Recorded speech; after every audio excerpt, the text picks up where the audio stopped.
C'est un sujet qu'on avait peut-être déjà abordé, je ne me souviens plus.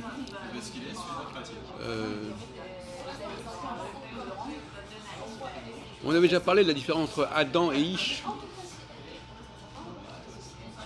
Vous savez que dans le chapitre 2 de la Genèse, au début on parle de Adam, et après on dit on va faire une femme, elle s'appellera Isha, parce qu'elle vient de Ish.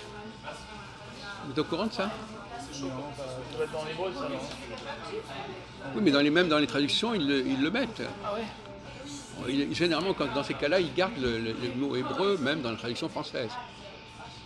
Alors, comment vous comprenez que, au début, Dieu parle à Adam, il lui dit bon, on va te faire un compagnon, une compagne, c'est la fameuse histoire de la côte d'Adam, etc. Et quand on dit comment elle va s'appeler, comment elle va s'appeler? Isha. Comment vous diriez, vous, en français? Bah c'est Ève, non? Enfin... Bon, Ève, c'est plus tard. C'est quand ils sont sortis du jardin d'Éden. Isha. Mais ils ne disent pas seulement Isha. Ils disent, pourquoi elle s'appellera Isha? Pourquoi est-ce qu'on l'appelle Isha? Parce qu'elle vient de Ish. Oui, parce qu'elle vient de Ish. Mais alors pourquoi ils disent qu'elle vient de Ish alors qu'elle vient d'Adam? Soi-disant. Apparemment, c'est un autre nom d'Adam, alors. Oui, ou bien? Voilà, c'est une autre personne. Oui. Donc en fin de compte, il y a un hiatus quelque part. Mais ça s'explique assez bien. Et c'est ça le problème.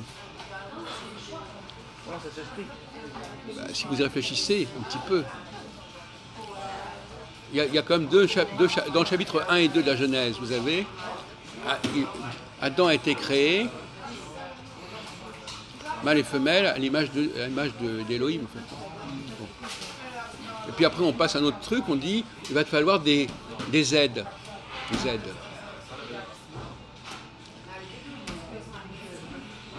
Donc il crée la femme, enfin, il y a la femme qui sort. Là. Mais en réalité, la thèse, ce serait que il ne crée pas seulement la femme, il crée Ish et Isha, en fait. Il crée un couple de serviteurs, en fait. Un couple de serviteurs à Adam. Oui. D'accord. D'ailleurs, reprenons le problème autrement. Est-ce que Jésus se présente comme étant le fils de l'homme? Ouais. Le fils de l'homme, c'est le mot Adam. Il est fils d'Adam ou il est fils de Ish? On n'en sait rien, on n'a pas le texte hébreu. Non, on ne sait rien. Mais à votre avis, il est plutôt fils d'Adam ou fils de Ish? Il est fils de Adam ou il est fils d'un serviteur?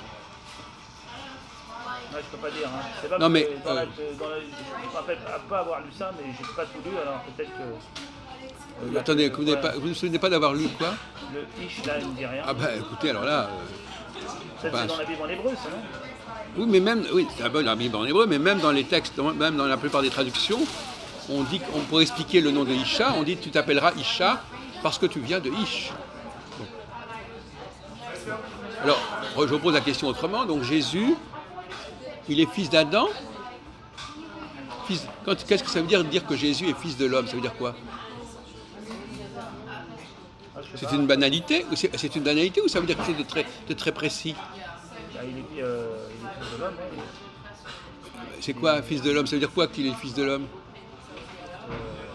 Il appartient à l'humanité, c'est pour ça. Hein. Ah oui, il m'a déjà répondu ça. Non, en réalité, ça veut dire c'est pas n'importe qui, il est fils d'Adam. Non, Il appartient à la lignée d'Adam. Il a toute l'humanité en lui. Hein. Non, pas du tout. Pas du tout. Puisque justement, cette Isha, c'est une humanité inférieure. On est bien d'accord que Isha est une humanité inférieure par rapport à Adam.